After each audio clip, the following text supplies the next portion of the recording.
Hi అండి, అందరికి నమస్తే. ఈరోజు చికెన్ లేకుండా చికెన్ కర్రీ చేసుకున్నాం. అంటే అదే అండి, చికెన్ లాంటి టేస్ట్తో. ముందుగా దీనికోసం ఏంటంటే ఒక పావు కిలో అంతా శనగపప్పు నానబెట్టి పెట్టుకుందాము. ఒక గంట 2 గంటలు శనగపప్పు నానబెట్టి పెట్టుకుందాము. నా కూర కోసం ఏంటంటే ఒక 2 పెద్ద ఆనియన్స్ పొడుగ్గా కట్ చేసి పెట్టుకుందామండి. కరివేపాకు, పచ్చిమిర్చి, ఒక 2 బాగా వండిన టమాటా. ఫస్ట్ కడాయి పెట్టుకొని ఆయిల్ వేసుకొని ఆనియన్స్, పచ్చిమిర్చి, కరివేపాకు, ఈ ప్రాసెస్ అంతా మీ అందరికీ తెలిసిందే. సో ఆనియన్స్ కొద్దిగా మగ్గిపోయిన తర్వాత మనం దీంట్లో పసుపు, అల్లం వెల్లిగడ్డ వేసుకుందామండి. సో అన్ని కూరలకి ఈ ప్రాసెస్ కామనే ఉంటుంది.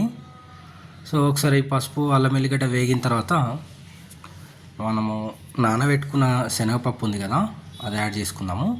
సో చూడండి, అల్లం వెల్లిగడ్డ పేస్ట్ పచ్చివాసన వేగింది కదా. ఇప్పుడు నానబెట్టుకున్న శనగపప్పు వేసుకొని అంతా ఒకసారి కలుపుకొని ఒక ఆయిల్లో ఒక 5-6 నిమిషాలు ఫ్రై చేసుకుందామండి. సో సగం స్పూన్ ఉప్పు వేస్తే తొందరగా మగ్గిపోతాయి అనమాట, ఉడుకుతుంది పప్పు. చూడండి, ఒక్కసారి మధ్యలో కలుపుకొని మూత పెట్టి ఒక 5 నిమిషాలు ఉడికించుకుందాం. చూడండి, పప్పు ఆల్మోస్ట్ ఒక 50% దాకా ఉడికిపోయింది, నానింది కదా బాగా. ఇప్పుడు మనం దీంట్లో కారం యాడ్ చేసుకుందాం.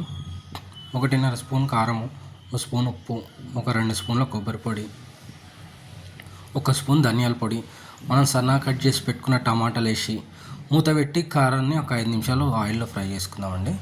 సో చూడండి, ఒక 5 నిమిషాల తర్వాత అంతా కలిపేసుకుందాం. ఒకసారి కలిపేసుకొని మనకి కూర కావాల్సిన గ్రేవీకి సరిపడా వాటర్ యాడ్ చేసుకుందామండి. సో చూడండి, కొద్దిగా వాటర్ యాడ్ చేసుకొని మనం ఒక్క పొంగు రానిద్దాము. చూడండి, ఒక పొంగు వచ్చింది కదా. ఇప్పుడు ఏంటంటే ఒక 1/2 స్పూన్ అంతా గరం మసాలా యాడ్ చేసుకోండి. కొత్తిమీర వేసి మూత పెట్టి ఒక 5 నిమిషాలు మొత్తము బాగా మగ్గేదాకా ఉంచిండ్రు అనుకోండి, ఎంతో టేస్టీగా ఉండే శనగపప్పు కూర అండి. ఇది పక్కా చెప్తున్నా మీకు, ఇది చికెన్ తిన్న ఫీలింగ్ ఇవ్వకపోతే నన్ను అడగండి.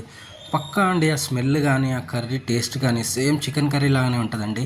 చికెన్ తినని వాళ్ళ కోసం ఇది ఒక ఆప్షన్ అండి. మీరు కూడా ట్రై చేసి ఎలా వచ్చిందో కామెంట్ చేయండి. నెక్స్ట్ ఏం కావాలో కూడా కామెంట్ చేయండి. వీడియో నచ్చితే కామెంట్ చేయండి, లైక్ చేయండి, షేర్ చేయండి, సబ్స్క్రైబ్ చేయండి. ప్లీజ్ మాకు కూడా సపోర్ట్ చేయండి. థ్యాంక్ యూ ఫర్ వాచింగ్ అండి.